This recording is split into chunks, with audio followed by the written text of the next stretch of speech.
첫 번째, 자신의 재능을 함부로 드러내지 마라. 지혜롭고 현명한 사람들은 자신의 재능을 지나치게 드러내지 않는다. 그들의 재능은 누구보다 뛰어나지만 그들은 다른 사람들에게 빛을 감추고 우둔함을 보여준다. 빛을 감추고 우둔함을 드러내는 것은 자신의 지능이 낮음을 보여주는 것이 아니라 자신을 보호하고 화를 일으키지 않으며 재능을 더 잘 발휘하기 위한 것이다. 비범함과 특별함을 추구하는 것은 적극적인 인생 태도다. 하지만 혼자만 자랑하고 주위 환경을 무시하면 타인과 어울리지 못하고 혐오감을 불러일으킬 수 있다. 옛부터 사람의 재능은 밖으로 드러내면 안 되고 감추라고 했다. 이 도리를 알아야 어리석은 자들의 질투를 받지 않고 내가 하고자 하는 일을 순조롭게 전개해 나갈 수 있다.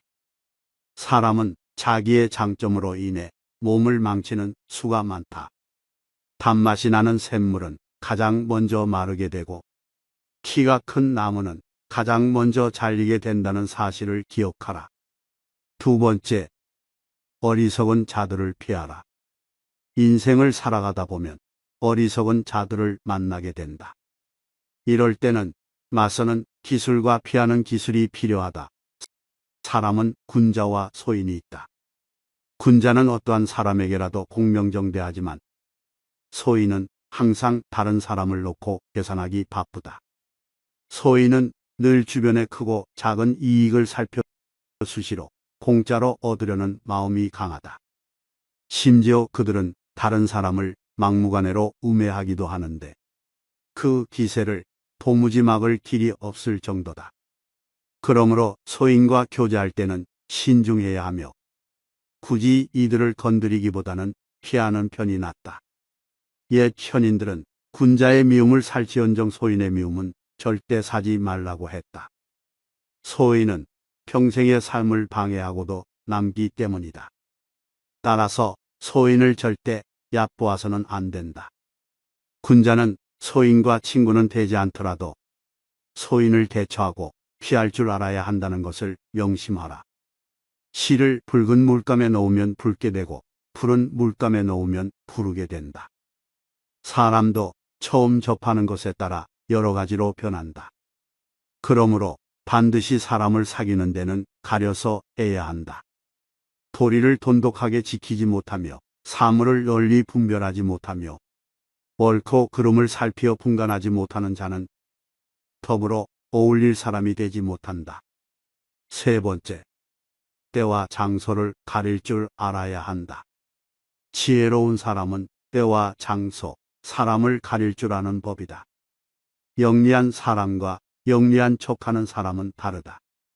영리한 사람은 자신의 영리함을 깊숙이 묻어두고 그것이 꼭 필요할 때만 사용하는 반면 영리한 척하는 사람은 다른 사람을 모함하는 것을 재주로 여기고 시시때때로 사용하다가 자신이 판 함정에 스스로 빠지곤 한다.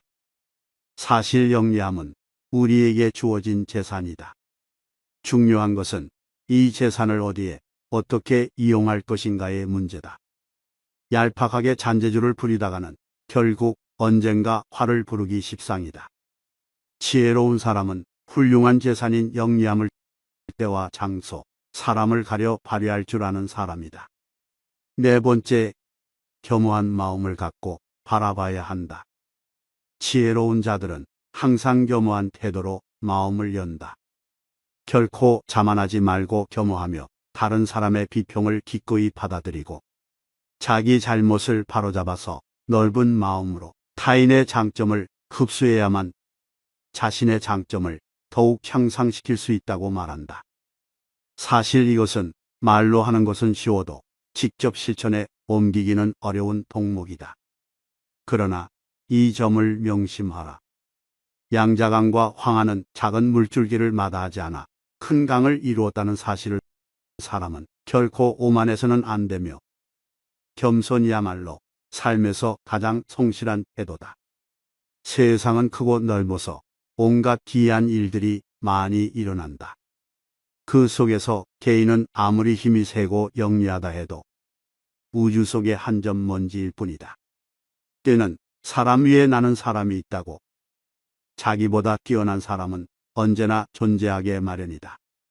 다섯 번째, 의미 없이 논쟁하는 것을 피하라. 현명한 사람들은 어떠한 상황에서도 상대방의 자존심을 짓밟는 의미 없는 논쟁은 하지 않는다. 그게 어떤 주제가 됐든지 간에 논쟁이 시작되면 서로는 원래의 성격보다 자기 관점을 더 세게 고집하기 십상이다. 사실 이러한 논쟁은 아무런 의미도 없고 필요도 없다. 논쟁에서 졌다면 그저 할 말이 없다.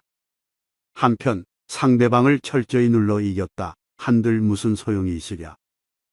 그것은 일시적으로 승리를 거둔 것일 뿐 그 승리의 쾌감은 결코 오래가지 못한다. 이뿐만 아니라 가장 큰 문제점은 논쟁에서의 승리를 상대방의 자존심을 짓밟은 대가로 얻었다는 것이다. 남의 체면을 깎아 얻은 승리 때문에 상대로부터 원한을 사서 언젠가 큰 화를 당할지도 모르는 일이다. 상대방과 논쟁할 때는 두 가지 결과를 생각해 봐야 한다. 하나는 의미 없는 표면적 승리이고 또 하나는 상대방의 호감이다.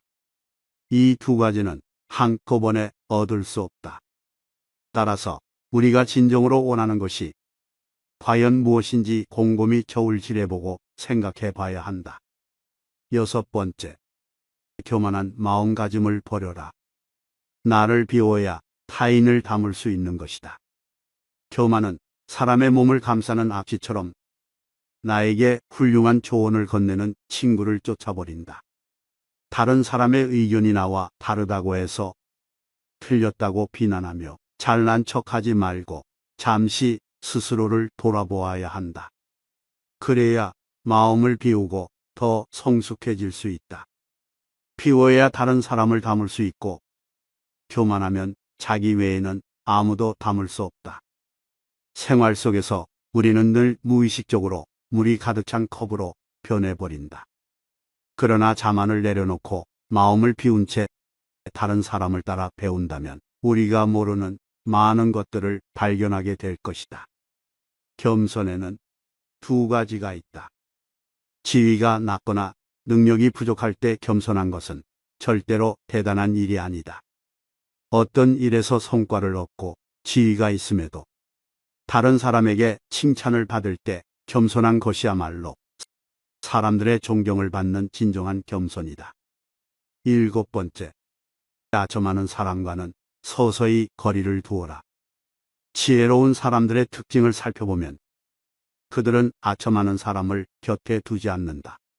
아첨하는 자들이 악인이라는 것은 아니다. 대부분의 사람들은 가정이나 사회에서 다른 사람의 노여움을 사지 않으려고 한다. 그 때문에 대부분 좋은 말로 남의 기분을 맞춰주려고 하며 듣기 싫은 말을 해서 남에게 미움을 사는 것을 꺼려한다. 그렇기에 인간의 당연한 본성일 뿐 좋은 말을 하는 것이 결코 나쁜 일은 아니다.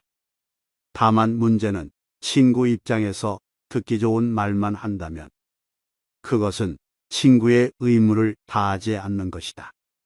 즉, 결점이 있는 줄 뻔히 알면서도 듣기 좋은 얘기만 하느라 결점에 대해 입을 다문다면 그것은 진정한 친구라고 할 수 없다는 것이다. 만일 결점마저도 칭찬하는 사람이 있다면 그것은 다른 속셈이 있어서일 것이다. 평소에 진정한 마음으로 당신을 책망하고 꾸짖는 사람이 있다면 그가 바로 인생의 스승이자 진정한 친구일 것이다.